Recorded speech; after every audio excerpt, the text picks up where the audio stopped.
Hey guys, we were running short on time when we were doing this segment with Mike Madden. It was after a show. It was at the building. They were cleaning up. People were trying to get out of there. So I felt a little rushed, so I didn't really get to hit this in the intro or say much in the outro that I wanted to. So I wanted to film this piece real quick and just to say it. First and foremost, I wanted to say that Mike Madden is a great mind, especially after going through this interview. I really learned a lot about the guy, who he is, and what he stands for, and kind of what he believes. And it was very insightful to me. And I think Mike is probably one of those guys who's never going to get his credit for what he is. He's never gonna get his just desserts, so to speak. He's got a great mind, and I don't know if it's ever going to really be recognized. So I really enjoyed doing the interview with Mike. I hope you guys will like it. It's a really good, insightful interview. Like I said, it takes you into his world, it takes you into his mind, and he's got a really solid mind. Secondly, I just wanted to say, don't expect things like on the Safe House like you saw in episode 2 with Thomas Simpson all the time. Because, again, like I said, that's not really what the Safe House is about. It's not about shooting and causing controversy and going on here and calling people fat and stupid and retarded. And I realized that I kind of went away from the vision of what the Safe House is when in the second part of Thomas's, which is why I then came back with Mike to really bring you what the Safe House is all about. Now, granted, we are going to have one more episode of Thomas just to clear things out and put it down and say goodbye, kind of the final act, so to speak. So you will get one more of those, but more so like the Safe House. Really, Mike Madden kind of embodied what it was. Ricky Landell was a really good example of what I wanted the Safe House to be, and ER too as well. So I'm not going to shy away from that, and I'm not going to make this about some controversy and shooting on people because it really isn't what it's supposed to be. And lastly, well, before I get into this, and I did want to say I want to commend guys like Brady Pierce, John Schuyler, and Stephen Walters who know that it's just people's opinions, and really opinions don't matter. And they say that you only get angry at people's opinions of you if there's truth in it. So I commend Brady Pierce and Billy Brash and John Schuyler and Stephen Walters for the way that they handled the situation. They gave it no life. They totally ignored it and pretend like it didn't even happen. And that's what you need to do when someone calls you out like that because, it's like I said, it's just an opinion, so it doesn't matter. So I commend those guys for it. And lastly, as you can see here, my incision where I had the surgery, I just wanted to say, personally, I want to thank all of my family. I wanted to thank Rebecca for taking care of me, ER for coming by and taking care of me. I want to thank all my friends for stopping by the hospital, for texting me, for checking on me all the time. And I want to thank you guys for the outpouring love and support and prayers and well wishes that I got on Facebook, that I got on Twitter. I got my phone after the surgery, and it was just blowing up. You guys are great. I thank you so much for your support. I thank you so much for your positive words and for telling me how much you enjoy seeing me in the ring and how much you love me and this and that. That really helps me. I'm in a positive light, so you don't have to worry about me being down or anything. But it really helps me make the decision on, once the neck is healed, what I'm going to do. Because my neck was in real bad shape. And it really, really does rock your world when, the doctor who looks at these MRIs and these scans every day calls you right after your MRI. Well, not right after, but after your MRI, and he says, you need to come in right now. I don't understand how you're walking. You should be paralyzed. That rocks your world.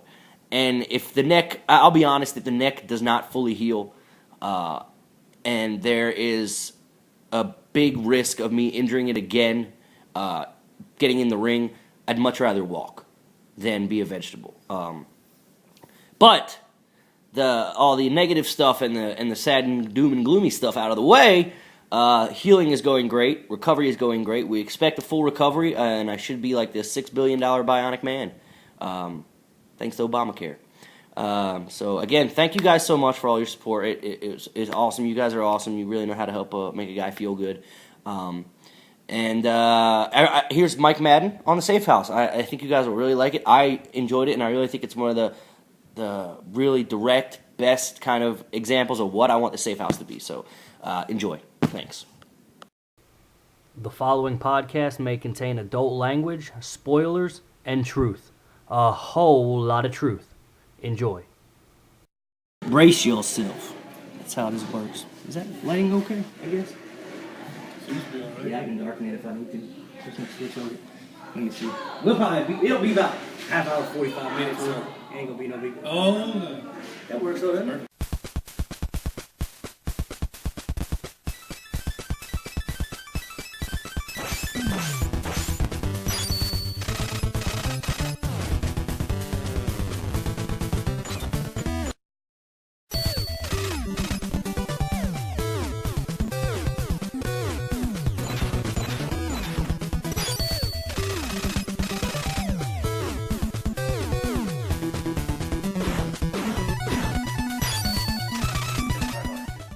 Ladies and gentlemen, welcome back to the Safe House, episode 6. I am your host, professional wrestler extraordinaire, the best professional wrestler you never heard of. Embrace yourself, because I'm coming at you live and in stereo on YouTube, as live as that can be. Last installment was a 2-part. It had Thomas Simpson, and it brought a lot of heat, which I knew was going to happen. I knew I was going to catch some heat off of that. Did you catch any of that episode? bits and pieces. More from other people's passive-aggressive Twitter responses. Sure. Yes, Absolutely. other than that. But, This is a different time for me to, like, normally at the safe house I can just turn my neck, but now I've got to, like, swivel. evil stare. It's more dramatic. when you look Exactly. at it too, so. So, following up Thomas Simpson, and like I told you earlier, he says, you having Mike Madden follow me up is almost an insult. Well, I think having Thomas follow up Ricky Landell is an insult too, so take that for what it's worth. Yeah, I knew there was going to be some kind of heat from there, residual. People tend to get angry at people's opinions, and most of the time they only get angry at people's opinions when there's some truth in there. So I actually want to take this time to commend people like Brady Pierce, Stephen Walters, and John Schuyler who know what it is and get it, and they don't get angry at people's opinions. You know, they say it is what it is. He's just Thomas. And that's the best way to take the guy. He is just Thomas Simpson. So for episode 6 of the Safe House, I want to bring to you guys truly kind of what the Safe House is all about, why it's put together. It's about those guys that you may never hear of, or you may have never heard of, myself included. It's to get a better understanding of them. And I'm not sitting there and saying it's about nobodies, because as you'll find out here, Madden's been around forever. I don't know much about Madden, and I hope to learn a lot about him, so we're going to see how good of a host that I am. But bringing you the true thoughts and opinions of a guy, a warrior who does this every weekend, all the time, every time. That's what the Safe House was built on, and that's what it's all about. So I present to you the born winner, Mike Madden, episode 6. I appreciate you doing this, especially kind of on a short notice, Will. Thanks for having me. At a show. You had a good match tonight. Appreciate it. I got some questions about your style of wrestling, which I kind of picked up on in the match. I may be wrong, I may be off base. No, You'll bring it up, but we'll start the Safe House at the top like we always do. And I tell my guests, don't go too long into this, because it's just not something that people find that interesting, unless like it is interesting. Like, No, it's probably born with like a whatever it second is. head No, or something. But let's start off with if you had to let people know who Mike Madden is, who's Mike Madden? Like, what drew you to wrestling? Man, what drew me to wrestling? Take some of the earlier memories, and like my family, for the most part, none of them really are wrestling fans. My younger brother played along because Big Brother enjoyed it. Sure, yeah, it's But kind of like TJ. Yeah, but we would always play. I was a big fan of Rockers, you know, as a kid, they were popular. Yeah. So I was always Sean, I was made to be Marty. And Dude, me and TJ too. And it, Rockers. that mirrored in the ring. I was Sean, he was Marty. But and that and that was it, you know. And it was always the larger than life stuff, and Sure. And it was one of the situations where that kind of came on in the morning, right around the same time American Gladiators did. Okay. So it all kind of related. You just, when you're a kid, those cartoonish characters kind of latch on. And as a kid, when people wanted to be firemen, they wanted to be cops or spacemen. Mm-hmm. You know, I wanted No to be disrespect, officer. No, cops are great. They, It's a thankless job, though, yes, and I commend them for they're doing very, it. I tell you very, what. very underpaid. For I can what see they why do. that cop in New York wanted to cook and eat women. Oh, that Stress one? probably just got to him. That's what it was. Yeah, I was looking at it. But I ain't even sorry. No, but no, it's, you know, and when people wanted to be, you know, ninjas or spacemen or cops or firemen, I wanted to be Your Hulk typical Hogan. jobs. You know, I wanted to be, you know, Shawn Michaels, but, you know, that was my, and then as a kid, that's what I latched onto, and that's what I wanted to do. And, you know, from then it was just, you know, just trying to... So you were a long-time fan from kid up? From kid up, yeah. Just As trying long to, as you can remember. As far yeah. back as I can remember.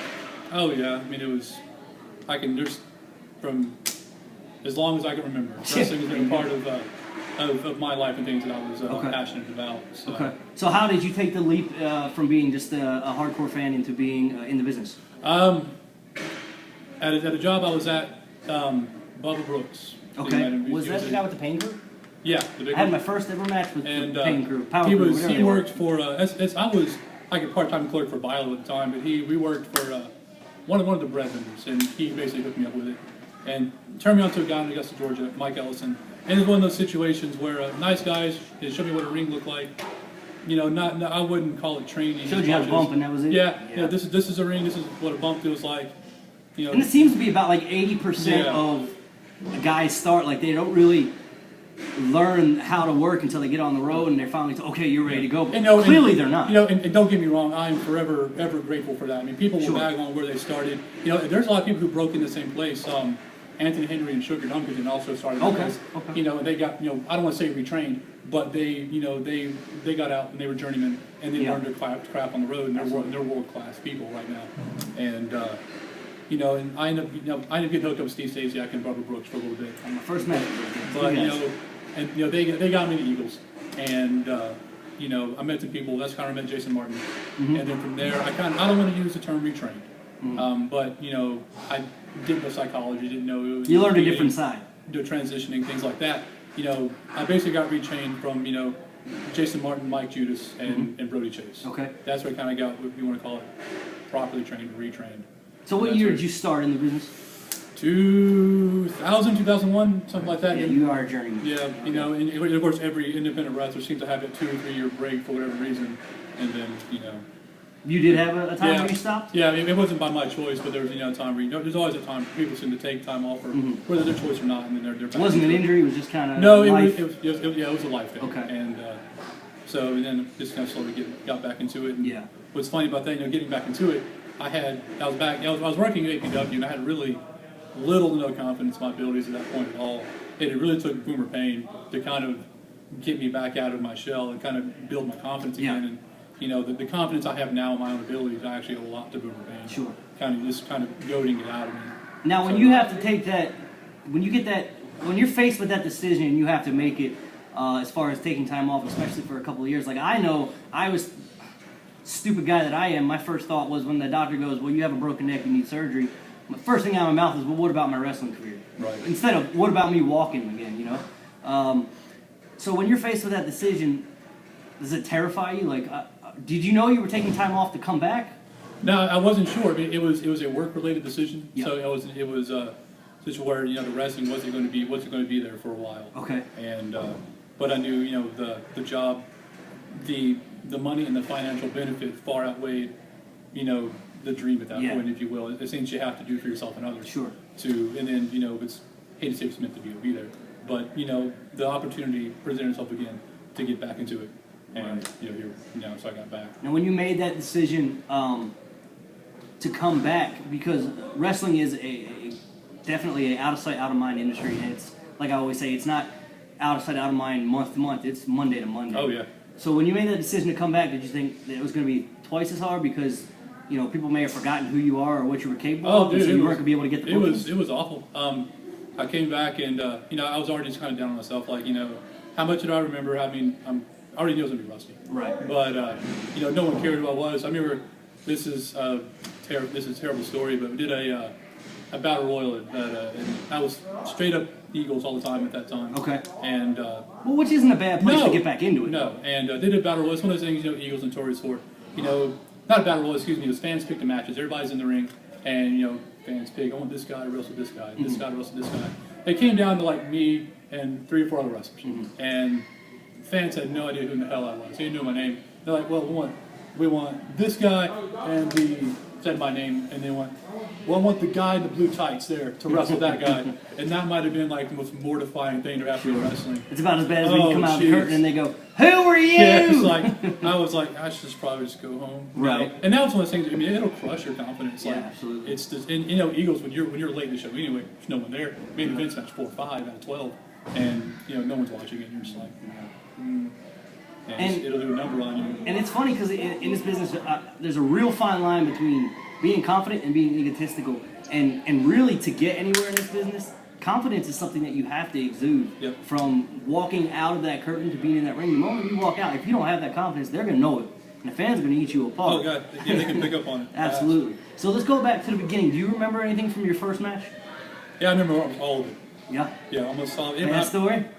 No, it was one of those things, like I said, it's right where I first broke in, so like I said training wasn't the forefront. I basically had already choreographed the match like a month prior. Okay, yeah, sure. I didn't say the match was good, I said it's choreographed. Right. And, and that's, I did everything from the diving headbutt to the crippler crossface, big Benoit fan. In tight Putting the dogs in the garage and texting your best friend? Yes, weight bench, the whole Sure, thing. okay, cool. Just wanted to make sure. With the black tight pattern on the pants and the skin tight, Hardy Boy shirt. Yeah. And like the Hot Topic. it was notorious. It was bad, but I did have a gimmick stand. My first night I sold balloons and an autograph for 50 cents a piece. Oh yeah. I was like balloons dumbest with an autograph. Dumbest crap ever sold. Not in bad. wrestling. I can't believe so. And I've never done it again. But no, it was. It's one of those things. Was a good no, but it's one of those. It's a memory that you can't take. That they can never take from you. That's yours. That's your first match. So was it like? Because I know it was for me. As soon as after I had that first match, and it takes only about 5-10 minutes to come down off of a high of a wrestling match, to come down off of the immediate high. You still ride it out for a while on the way home, but so I know immediately for me it was like, yes, this is what I'm meant to do. Was that there after your first match? It's one of those things. It's when you can elicit a response from a crowd, and that's one of the big things that I think people kind of get hooked on in wrestling. is whether you're babyface or heel is getting that response. Yeah. Either way, and I think that's kind of what I get hooked on. And it's what a lot of people get hooked on is that adulation or just the reaction that you get from somebody, and that's what I enjoy. Sure. And it's feeling either cheers or the boos or things like that, and feeling like for a moment that I was living my dream. Right. And that's something you can never take. Absolutely. So how was it for you? Sitting behind that curtain right before your music hits on your first match. Do you remember the nerves? Oh my Lord have mercy. Is it still the same now? Yeah, I mean, you always get nervous. Yeah. I think, and but I mean, the first time I thought I was going to puke myself. It was. Yeah. I mean, I think most wrestlers probably, pee a lot before the wrestle. Yeah, absolutely. Those nervous pees going outside constantly. But like, I didn't know there was so much in my bladder that right. I just kept walking back and forth being. And I thought it was going to be sick. Once you go out there, the butterflies go away, kind of. Yeah. Once you kind of get in and start doing stuff. So I'm glad to know I'm not the only one that pees. No, man. Times before my I match. was mortified Yeah. before my first match. And it's funny because, like, from, and I know you've been on bigger stages too, but like everyone always asks me, oh, are you nervous when you get out there? And it's like, no, I'm not. Even if I'm working in front of 10 people or if I'm doing the Ryback spot like I did on Raw, you're nervous the minute before, the very second before you walk out in front of that crowd. But as soon as you're seen by the crowd, the nerves go away. They float away, and like it's almost like tunnel vision. The crowd goes away, and all you see is that ring, and it's like you've mastered your domain. It's almost like an out of body thing. It's Yeah. just like you're in a moment. Even like you're watching, you envision yourself. Yeah, doing exactly. You're doing it. No, I agree. It's really kind of surreal how the nerves just go away, and you're like, this is it. This is right. I'm gonna go out here and do my thing. Yeah, exactly. Yeah. So, when you first started, you were starting mostly the Eagles. Yes. Is that correct? And then when did you start to branch out and finally get the traveling bookings? A lot of that was through Jason Martin, Norton Lewis, who were running on North Carolina.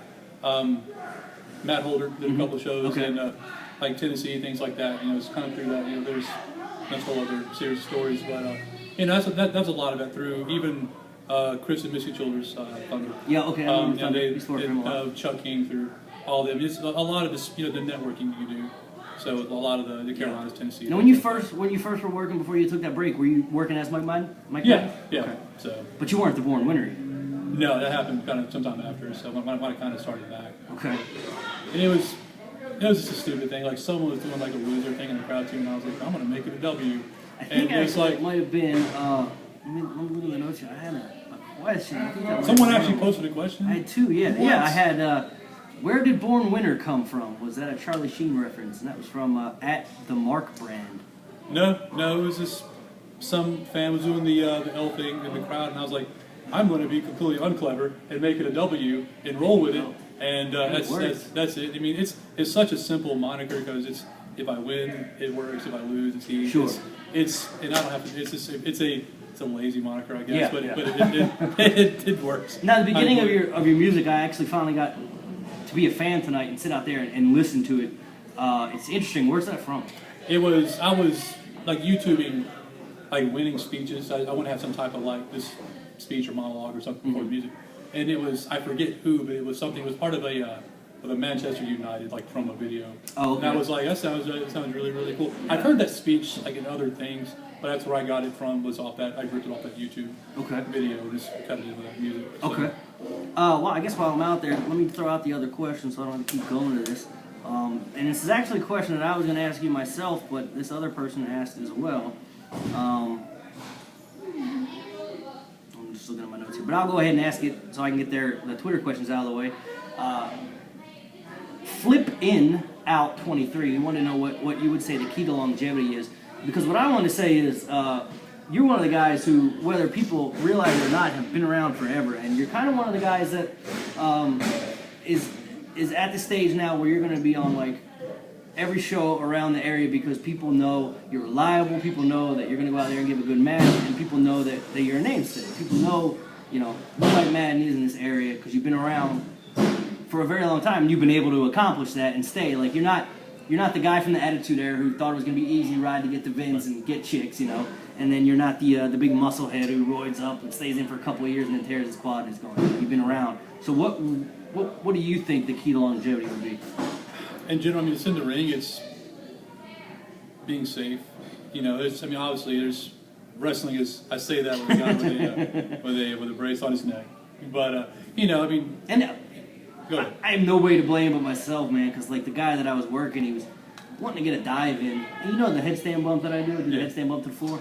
He was wanting to get this dive in. And I was like, no, because it's not right. There's no time for it. After I do that dive, I'm dead.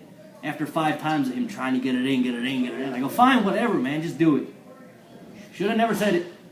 This is like 2 weeks after we looked at the double moonsault. The double moonsault, yeah. Well, he crapped all over that guy. Yeah, it's a good time. So, practice what you preach, Kirby. Yeah, it's karma. So, anyway. No, it's, obviously this, safety, and I don't mean safety as in, not taking risky spots, but you're trained, you know how to protect yourself. You know how to, don't put yourself in harm's way or just do something completely silly. If you're not comfortable with something in the back, don't be afraid to talk about it in the back. Exactly, yeah. Before you do it. A lot of people are like, oh yeah. And don't be afraid to say no. No, it's like there's absolutely. I mean, we've been doing this long enough, and it's something we're not comfortable with. We're going to bring it up, and I have no problem with someone telling me, no, I'm not comfortable with that. I'm like, okay, cool. We'll do something else. But it's also just it's. You don't have to be, like I said, a really big muscle guy to quote unquote take care of everybody. You know how to, if you're sore, you know how to take care of yourself. No matter what, it be cramps, bruises, whatever. Just, look after you. The money's not great here, so don't kill yourself over, silly stuff. Right. But go ahead. And you feel like kind of reinventing yourself, whether it's just with a moniker or new gear or something, really helps as well? Yeah. As far as like beyond like the physical longevity, yes. Sure. Yeah, it's just being creative. Trying to reinvent yourself. If something's not working, try something else. It's important to try and step out of your comfort zone. Right. Now and then too. You never know. Right, exactly. Like the whole deal with the spotlight that I did. Yeah, that's pretty. Chance guess. That's pretty clever. Who knows what'll catch on? Right, exactly. You could do the silliest thing and at a show and it just work, and you didn't mean to do it. Right. But why not keep doing it? Yeah. I'm sure The Rock didn't expect to make millions of dollars off of the people's eyebrow. Yeah. But it was like they didn't even have to bump to get make millions of dollars off of that. That's incredible. Yeah. So. You started off, you're working at Eagles, you're working at the same place and kind of traveling with him, then you start taking the traveling bookings and you're going here, you're going there. Do you remember at what point you thought it was that like that was your big break, like man, like I made it, I'm a wrestler? I guess I don't know where I felt like I was like, oh, this is I'm a star. Like where you felt like one of the boys yeah, and you were accepted by the community of wrestling. I did it was a show for Matt Holder. The show ended up being an absolute cluster when it was all said and done, but it was one of those shows, and it was in Memphis, Tennessee, where Matt broke the bank, and there's all the names there, and I was I'm 21, 23 years old, and I see like Jerry Lawler and Coco Beware and all these people. I'm like, holy crap, this is awesome. I've done something with this, and And all I did, it was a battle royal, and, Right. and that's all I did. Right. But even then, I felt like I was a part of something big. Sure. And it did a lot for the confidence, at the time. And, but some of my fonder memories of wrestling, whether of enjoying or really just making it, is just being around people that I know, love, and respect, and just having good matches and eliciting that response, whether it be from 10 people or be from 150. Mm-hmm.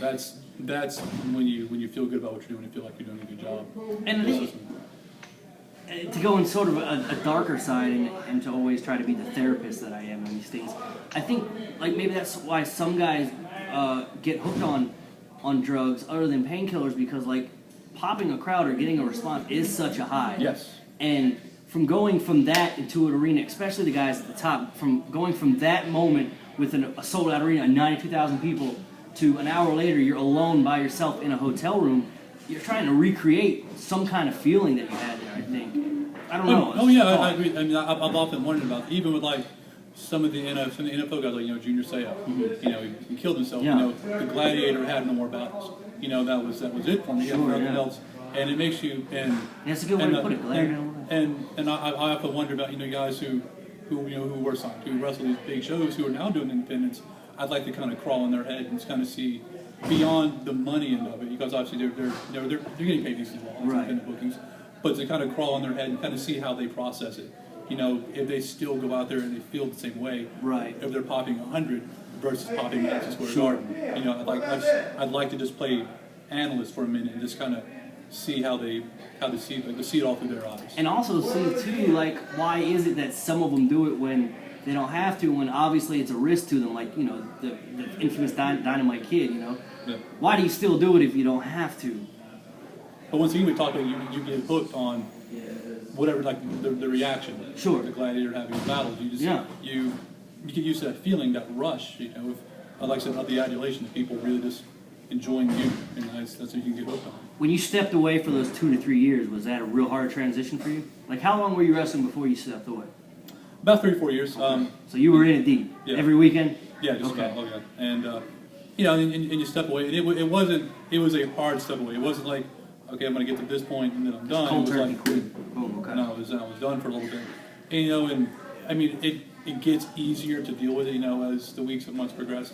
But you still, you're a fan. You watch it. Sure. You're like, man, I'd love to do that again. Or if there was a show not far from then, oh no, I can't be at that booking. I got to work or do this or have this obligation. You're like, oh, you feel kind of down. Things like that. But it wears on you. It does get easier, but always in the back of your mind, you have that itch. You have that fire. So if it ain't part, because I talked about this some, I stepped away for about 6 months last year because I had some things I had to deal with in my life as well, and you get this kind of this really dark cloud, this kind of null, this depression that sets in when you get away from wrestling for a while. Did you get any of that? Yeah, and what's crazy, a lot of it wasn't, I'll say 40, 60, 40 of it was the wrestling, the being out there. The 60% was the fellowship. The camaraderie, absolutely. The brotherhood, being around the people that, were almost like family to me, who I shared secrets with, things like that, and just being around them, sharing the laughter and things like that. That's what I miss. Calling on the phone and talking here now and then doesn't have near the effect of, right. Or changing, texting, being in the locker room, talking, that part is, I think that's what's one of the most invaluable things in wrestling is that. Because I think what a lot of people don't realize is they see us wrestlers and they say, well, they're wrestlers, they're superstars, they're popular, they must have so many friends and fans and all this. But I think what they don't realize is that every weekend, we're working Monday through Friday, 40 plus hours a week, coming home, going to bed, working, going home, and we're driving all the way to the show. So what I'm trying to say is that most of the guys in the back, that they are our friends. They are our and family. This is as much an escape for us as it is for the fans, honestly. Right, and so the only time we see them is when we're at a show. We don't go out, and we do after shows, but we don't make plans with them, and because we're all making the same plan, to go wrestle. Yeah. So when a wrestler steps away from wrestling, he really just doesn't step away from wrestling. He steps away from a huge aspect of friendship and fellowship and brotherhood. You're not just leaving the ring, and you're not just leaving fans. You're leaving a lot behind. That's why I think a lot of people get depressed, because it's you realize all of a sudden your phone's not blowing up, no one's texting you, you got no one to call to hang out with because they're all at a show. Yep. Yep, and I mean, like I said, it's the brotherhood. Sure. It's the fellowship, and you miss that a lot. So did you end up like diving into work as an escape to get away? Oh yeah. I mean, at the time, I had a lot of professional pressure. And, you always want to do well at your job too. So I was working crazy hours of that just to try to achieve a goal, to move up within that company and financially and professionally achieve that. And I think a lot of that was probably feeling a void. Yeah. That was in for that. I was looking for. I was looking for that accomplishment there in place of any accomplishment in wrestling. Yeah. And now, I know what you do now. Is that the same company that you were doing there? Yeah. Okay. So was it that you progressed enough that you were able to set your own hours and kind of to where you could come back to wrestling? Yeah, or? it became in a way where, I got comfortable, like I got, in my current position, comfortable enough where I can kind of, not say come and go as I please, but I've got a lot more wiggle room in what I can do. Okay. So, I can, if I want to, be off on a Saturday night, Yeah. I just need to do this, and this, Yeah. and a Sunday, Thursday, So something like that. in hindsight, maybe you were blinded by wrestling itself that for the depression aspect that you didn't really see the bigger picture that if I advance here, I'll be able to have enough Exactly, wiggle room. yeah, So, and it worked out. Yeah, sure, I have to take these 2 or 3 years off now, but I could come back and it's going to give me 6 more years, Yep. doing it at my leisure. Yep. Okay, cool. When I was watching your match tonight with Josh Oglesby, really solid match. I saw, and this, like, I want to know who your influences are because you are a heel, a bad guy, and the way that you work, and I never really got down to sit and actually watch. Like, I watched some in the back, and I watch you work Boomer here and there in just spots. But I never got to see a whole match. And I actually got to see a whole match tonight, which is good because it works. I'm doing research for the show. But the way that you worked, I saw a lot of what I consider to be like a Jake the Snake Roberts influence. Was any of that there? Like, what are your influences? There is a little bit of that. It's I try to go out of my way to be oversimple sometimes, like in heat and things like that. I call it like 1985 wrestling. It was very methodical. It's probably boring and sin to some people, but I will try to do everything I can for the babyface as fast or slow they want to go. To get them over, get the merchandise sold, and but the heel time I try to really slow down, be methodical, tell a different type of story than which you might normally see. Yeah. During an independent show, just try to be more of a storyteller and not just beating someone up. Now, were you always a heel? For the most part, I think when most people break in, they break into baby. Yeah. Just to learn how to take heat and things like that. But once I kind of got my legs under me, for the most part, it's been being a heel. I try the babyface experiment. It's worked sometimes. I lack a certain level of babyface charisma, which is probably it's a detriment to my talent. And but I try. It works sometimes. Sometimes if I'll slide on his face. Yeah. Paul Zink, I am not. But Mr. Paul Zink, Z-Man. I'm sorry? Z-Man. The Z-Man reference for everybody. No. I didn't catch it, but maybe someone out there does. No. Oh my goodness. Zoolander. Zoltan. That's all the Z-Mans I know. But that's fair. But no, but I am more comfortable. So you prefer heel? And honestly, and one of the reasons is I am more comfortable with it. But like during the match, heels typically have control unless they're not a veteran, and I can think more clearly. I can kind of progress things. Yeah. How I believe they should go. Okay. And that's that level of comfort also that comes with that. Speaking of veterans, that's a good segue into another question I had. Being on the road, have you had, and you don't have to name any names if you don't want to, just kind of give the example that I'm looking for. Have you had any situations where a veteran, it's like you have this picture in your head, like this hasn't happened to me with Shawn Michaels, but it happened to me with a bunch of other guys. Like you idolize these guys, and then you walk into a locker room and you go to shake their hands, you're like, oh, and then they're like just a total dick, and it shatters your whole worldview. It's there's been a few, and I remember one. I guess I won't throw names out there, but of course they were so drugged out of their mind, and that's this one I remember seeing as a kid. And they are just the story's not just cool. It's not just the best. It's just incredible. I know that's not the guy. I just want to throw that reference in there. Yeah, I don't want him to punch me out. Yeah. But but he was so drugged out of his mind, and I remember I was sitting in the back room had a stairwell. And I was sitting in, that was still really early in my wrestling quote unquote career, and I was like, I will not, whether I make it or I don't, I will not be this guy. Yeah. Like, I cannot be this guy. Not the drug use, but just he was up in age and just broken. Yeah. And he needed that little bit of money that came from that show. It's like, I cannot be that guy. And see, this is going to sound really horrible, but I've answered a couple of interview questions of this when they go, like, when is it going to be it for you? When is it the end of Kirby Mack? And I always, and Rebecca would always ask me too, like, when are you going to stop doing this? You're pushing 30 now, and you're doing this ridiculous thing. And I always say, I never, and I mean no disrespect, but it's the first name that comes to my mind. I never want to be Chris Hemsworth. I don't want to be when it's like, it's obvious that at this point I need to put it up, not because my talent has deteriorated, but because I've deteriorated, I don't want to be that guy. I don't want to be that. At some point I want to say, it was a great career, but now I need to go on and worry about my family and my kids. But it's one of those things we just talked about. You get hooked on. Yeah. No, I say that, but next thing you know, people are going to be going, I never want to be Kirby Mack. Right. But who knows? Obviously, I think most of us. So when I hit X age, I'm done. Or when I hit X milestone, I'm done. And it gets a little closer, you start kind of rebargaining. You're like, oh well, let's see how it goes 6 months later, and let's go from there. But it's when I will know, but I won't be if I can help it, unless there's some weird events. But I don't want to be like limping in and out of buildings. Yeah. In like 45, 50 years old. I want to be able to pick up my kid. Exactly. Or my dog, whichever. My dog. No kids too. Have you ever had one of those guys where like veterans or a big superstar or just anybody like kind of that's got some kind of notoriety that you met and you expected side A but you got side B, like in my example, like I didn't know much about Tony Atlas. I didn't really think anything of Tony Atlas, nor did I think anything would be of Tony Atlas. But when I met him, the guy was the greatest guy in the world. You have anything like that? No, that it was, and I had no reputation to go on. It was like the warlord. And one, for his age, he looks ridiculous. He's like still jacked out of his mind. And I just suspected this guy to be a jerk. I have nothing to back that up other than what I saw from him as a kid. Nicest guy, one of the nicest guy I've ever met in my life. Just so down to earth, this really humble dude. It was really, really cool to meet him.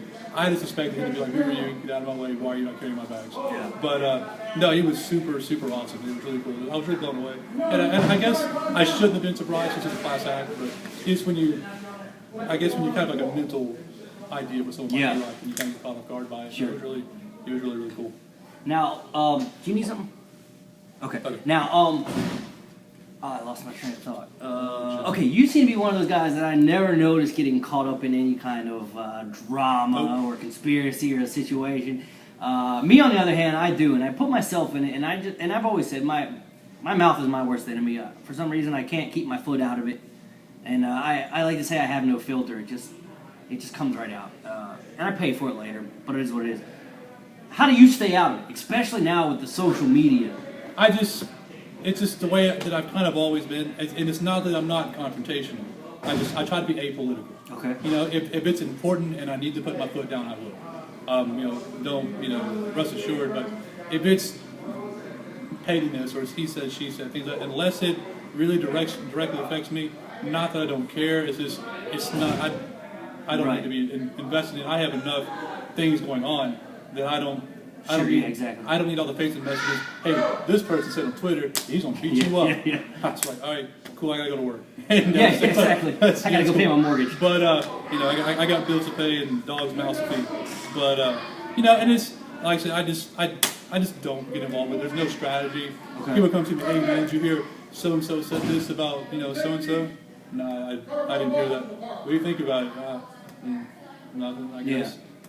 I have to go wrestle now. I'm gonna go do that. And I liken it to like when people will say something to them or get offended by what I say. I go, guys, you're taking this too serious. It's just wrestling. Yeah. Look what we do. It's as real as anything else on TV. Yeah. Well, some of the most, and this isn't naming anyone in particular, so if they get mad, it's their own fault. Okay. But some of the most fragile egos I've ever met in my life, I've met in wrestling. Yeah. And that's not calling anyone out by name. Sure. But some of the most fragile egos I've ever met in life, I've met in a wrestling locker room. And then when I tell them, look, you're taking this too serious, they'll make the argument, well, I want to make something out of it. That's why I take it. Well, there's two different ways to take it serious. You can take it serious as your character standpoint, or you can take it serious as a business and a dream. If I'm making fun of Mike, real name's not Mike Madden, right? Mm-hmm. Oh, is it? Okay.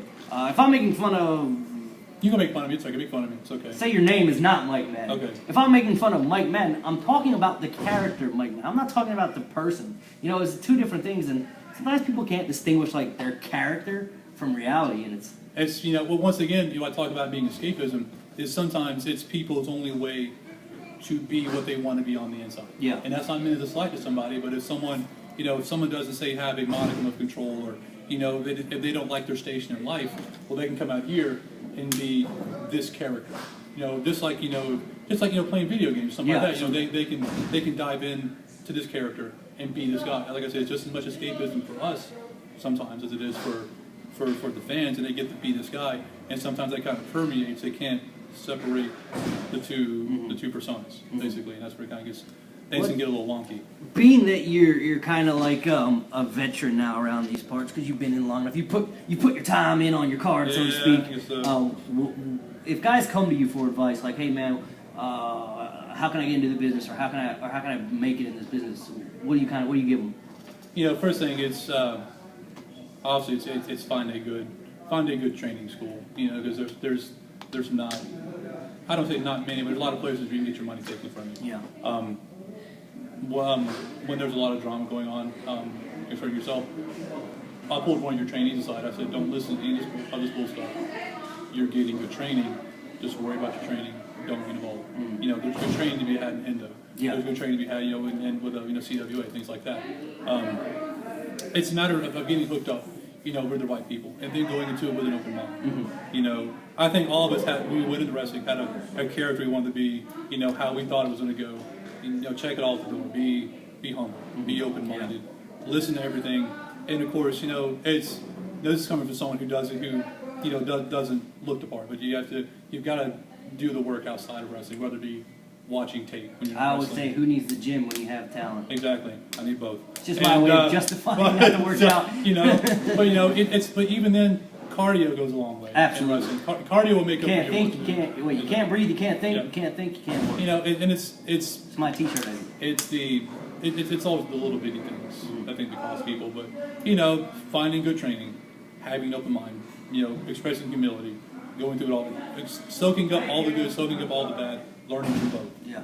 And that's what that you're really Good going guidance, to get better, and just you learn by doing, and getting out there, and you don't get better wrestling in the same place all the time. Yeah, absolutely. That's agreed. There's always big to dos. Any wrestling show across this country, they got the weekly shows, and you get people who will leave and go wrestle other places, and it's always causing some kind of heat. And they for can't somebody, keep for it. They want to better themselves. But you will not get better wrestling the same people week in, week out. You got to go wrestle other people, new crowds, new buildings, new sights, smell, sounds, whatever. You got to experience everything. You got to experience the road trips, things like that. That's the only way you get better is from doing it. Was there one point in your career where like you would be in the heat and you had heat with people, or had heat in a situation? Like real heat, or just Yeah. I don't recall ever having. At least no one's ever been told me to. Okay, and you didn't have any with anyone? No. I just didn't know if there was a part where like you got into the drama and then at some point you just matured and you said, "This I've isn't even never worth really it." been mad at anybody that I can really think of. No. I'm sure someone will call it out. No, man, I hate you. No, you hated me. Remember? No, I don't remember ever disliking anybody that I can think of. And it's like I said, it's not avoiding confrontation. It's just I was raised that you have a job, you go do it. Do the best your abilities, go home. Yeah. That permeates in the wrestling. I'm here to do this. That's my abilities. Really, I'm not. I want the brotherhood. I want the friendship. I don't need all the high school BS that comes with it. And you strike me more as a guy who works and appreciates more of why I'm doing this versus what I can do. In another sense, psychology over sports. Yeah. Go ahead. No, that's right. It's of course you hear everybody always talk about why do you do all the flips off the top rope, telling the story, and there's truth to that. Now don't get me wrong, those spots get over bigger than anything. That puts butts in seats. Mm-hmm. And braces on necks. And all the athletic spots. But like I said, people come to watch Cowboys and Indians, come to watch Cops and Robbers, come to watch good versus evil. And at the end of the day, that's what they're paying to cheer for a good guy and watch a bad guy lose. And that's what you want to provide. I think at the end of the day is that story to them. I asked this question earlier and we kind of got sidetracked, so we didn't really get any names. No, we're cool. So who were some of your influences? Like, what is the foundation or the backbone of the Mike Madden character? The foundation of it really is that there's some Jake Roberts in there.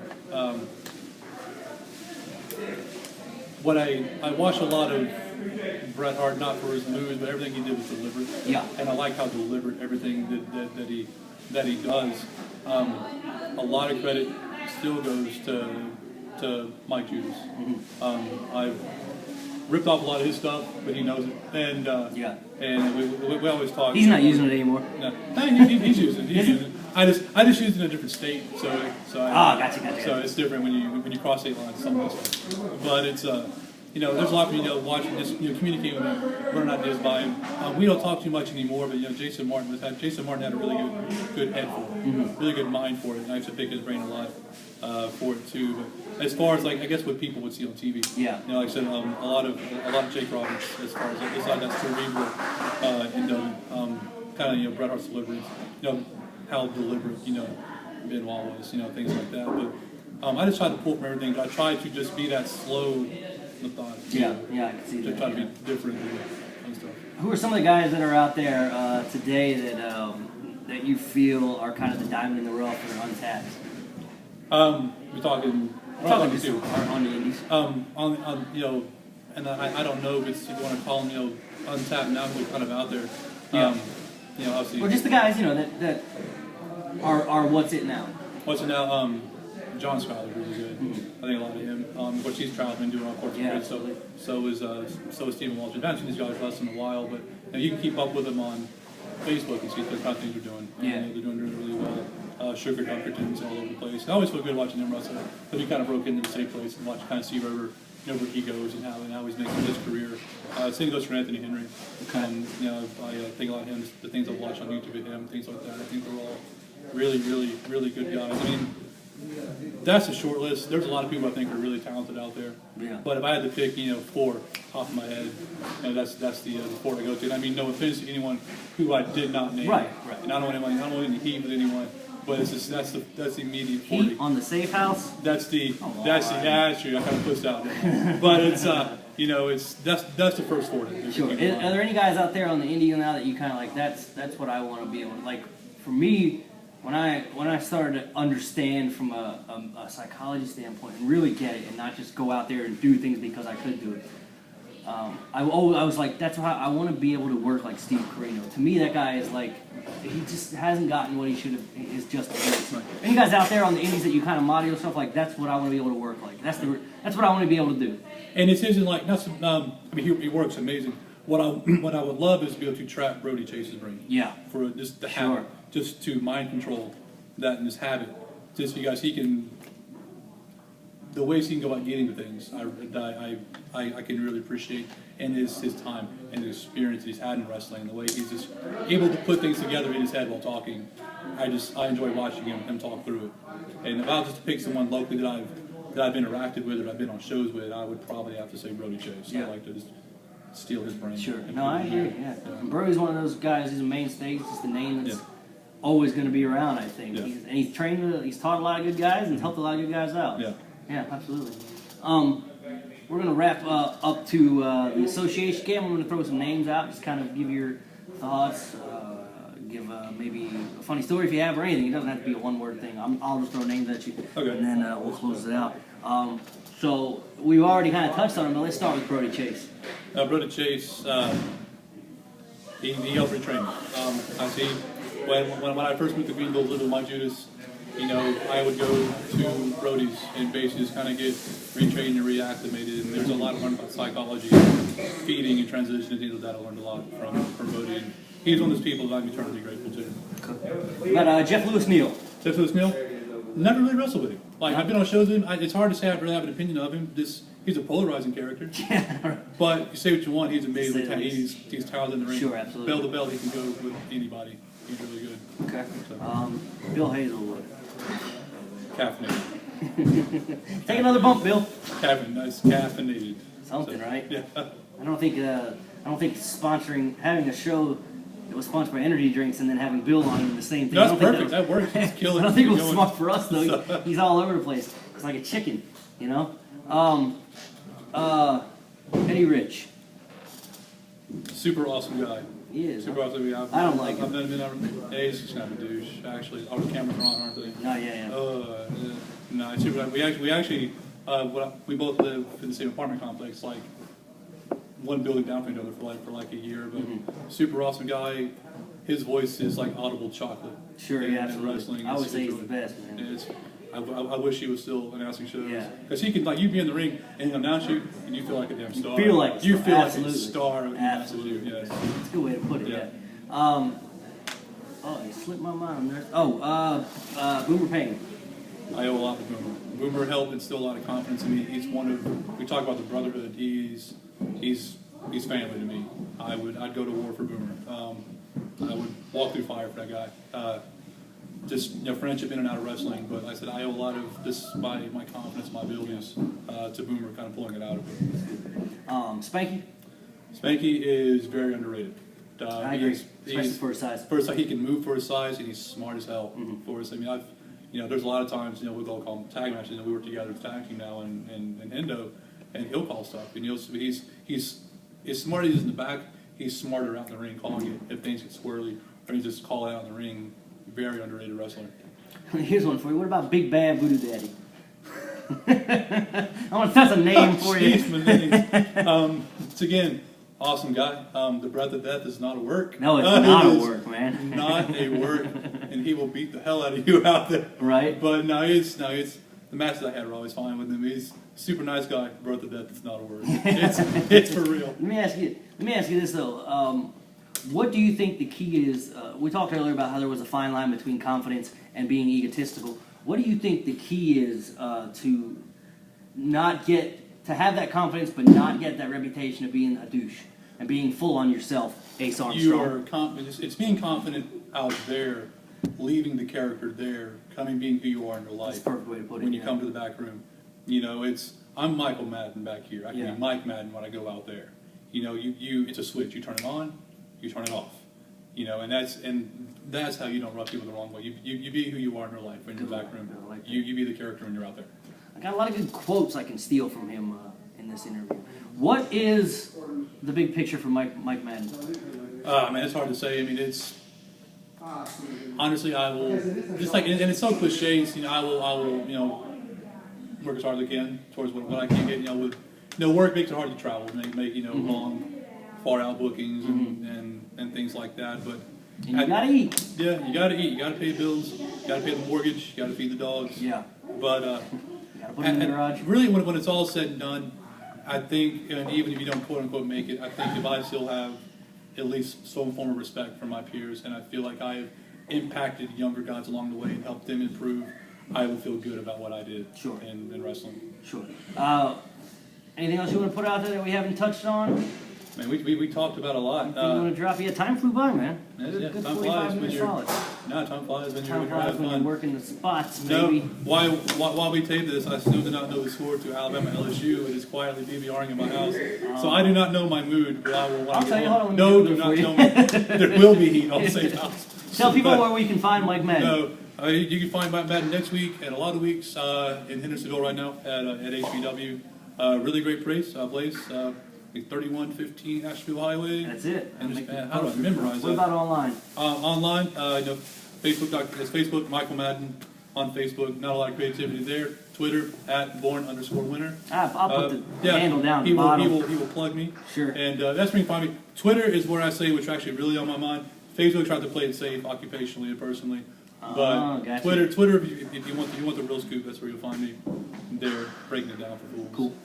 But no, that's it. Not a lot to me. Probably the most boring safe house you're going to No, it was good. Yeah, I got to learn a lot about you. I think we got really good deep into the psychology side. Yeah. And you gave a lot of good answers to some of the questions that I had. And I'm going to steal most of them. And you will get no credit whatsoever because that's At all? Can I have like one? No. All right. As a matter of fact, I'm going to make you give me credit for it. You'd have to have me back to do that. You'd have to have me back to do that. Depends on how many views you get. You are following Thomas Simpson, and I will get such an insult. If I get more than 10, I should win a prize. All right. Yes. That'll be it. We'll do that. Yes. All right. Well, thanks for coming on. I appreciate it. Appreciate you, man. I really do. Thank you for having me on. Guys, thanks for tuning in. Born winner Michael Madden. right here following the Safe House episode 6, and I'm going to make a proclamation right here if I can. This show, The Safe House, I guarantee you will never ever have Ace Armstrong on as a guest, a cameo, or anything. And I'm going to stop the camera before he tries to run in, but I guarantee